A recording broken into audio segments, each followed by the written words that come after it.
Hola, en este vídeo vamos a ver un ejemplo de aplicación de las acciones de normalización. Lo que vamos a hacer es aplicar las acciones necesarias para que una base de datos cumpla al menos con la primera y la segunda forma normal. Por ejemplo, tenemos esta tabla donde se muestran los datos de inscripciones ficticias dentro de un gimnasio.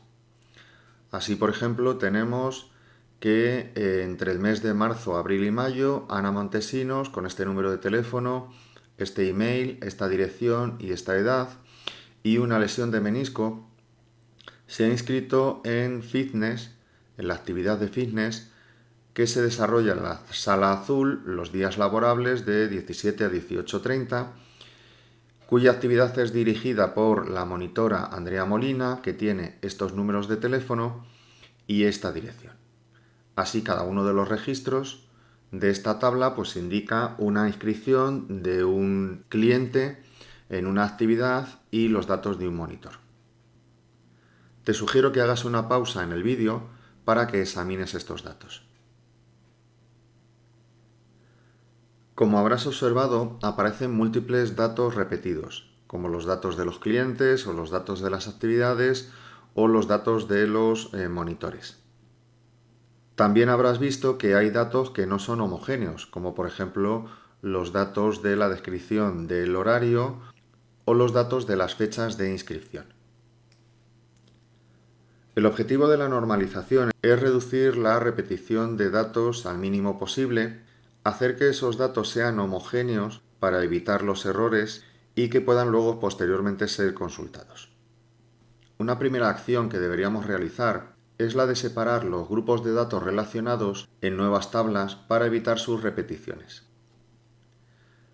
Aquí localizamos un grupo de datos referidos a los clientes que podemos extraer en una tabla llamada cliente. También tenemos un grupo de datos de las actividades que podemos extraer en una tabla llamada actividades. Y también tenemos los datos de los monitores que podemos extraer a una tabla de monitores. Nos queda la columna de fecha, que se refiere a la fecha de la inscripción y que está relacionada con el cliente y con la actividad. Esos tres campos los vamos a extraer a una nueva tabla llamada inscripciones. De este modo conseguimos reducir las repeticiones, ya que cada grupo de datos aparece como un único registro dentro de sus tablas. El siguiente paso sería colocar claves primarias en cada una de las tablas resultantes. La clave primaria es un campo que sirve para identificar cada uno de los registros, y debe ser un campo que no puede estar vacío y cuyos valores no pueden repetirse. Como no disponemos de ningún campo que cumpla estas condiciones en estas tablas, lo que vamos a hacer es crear un nuevo campo para cada una de ellas, un identificador.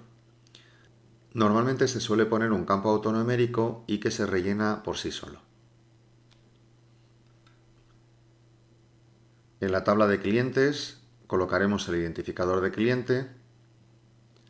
En la tabla de monitores colocaremos el identificador de monitor. En la tabla de actividades el identificador de la actividad. Y en la tabla de inscripciones el identificador de la inscripción. El siguiente paso sería establecer las relaciones entre tablas creando las claves foráneas. Para ello vamos a propagar las claves primarias como claves foráneas en las tablas dependientes. Por ejemplo, relacionaremos monitores con actividades propagando el identificador del monitor dentro de la tabla de actividades, creando una clave foránea del identificador de monitor que hace referencia al monitor que dirige cada una de esas actividades, quedando una cardinalidad de 1 a varios entre ambas tablas.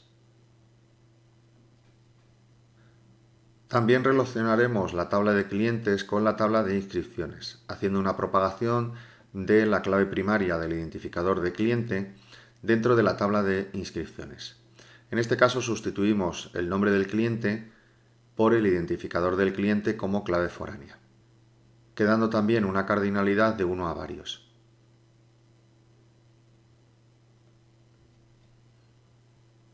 Y por último vamos a relacionar la tabla de actividades con las inscripciones, haciendo una propagación del identificador de la actividad dentro de la tabla de inscripciones. Sustituimos el nombre de la actividad por el identificador de la actividad como clave foránea, quedando también de nuevo una cardinalidad de 1 a varios.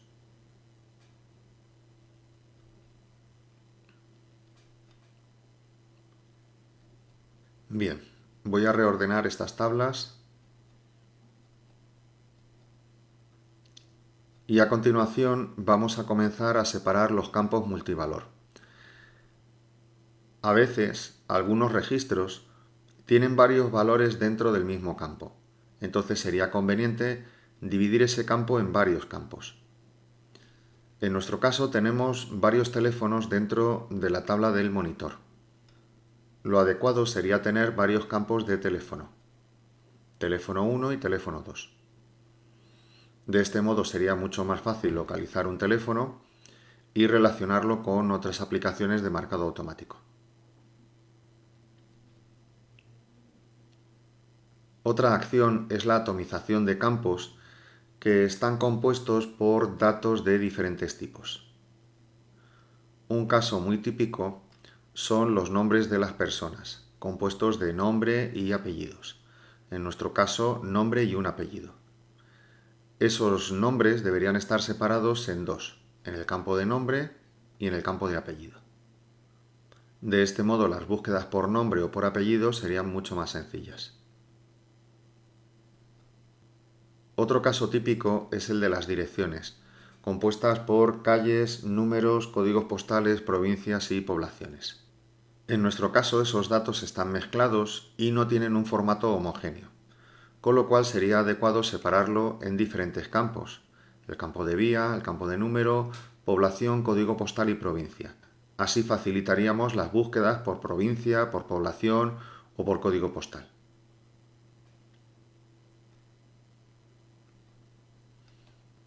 Otro caso de campo compuesto con datos no homogéneos es el de las fechas de las inscripciones.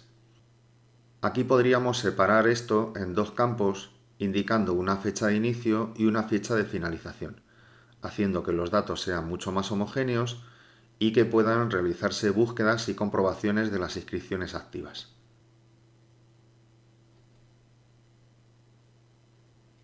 Otro campo con datos no homogéneos es el del horario de las actividades, en el cual tenemos mezclados días y horas.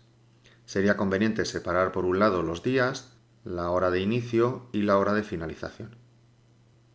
De este modo los datos son más homogéneos y fácilmente consultables. Finalmente nos habrán quedado una serie de tablas con datos atómicos mucho más homogéneos e interrelacionadas entre sí, con cardinalidades de 1 a varios.